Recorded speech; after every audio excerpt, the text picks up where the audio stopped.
மன்னவா ஒரு கோயில் போய் இந்த மாளிகை எதற்காக? தேவியே என் ஜீவனே இந்த ஆலயம் உனக்காக.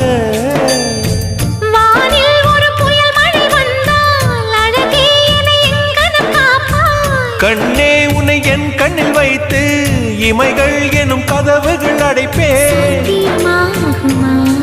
நான் சத்தியம் செய்யவா? தொடு தொடுவெனவே வானவில் என்னை தூரத்தில் அழைக்கின்ற நேரம். Uva,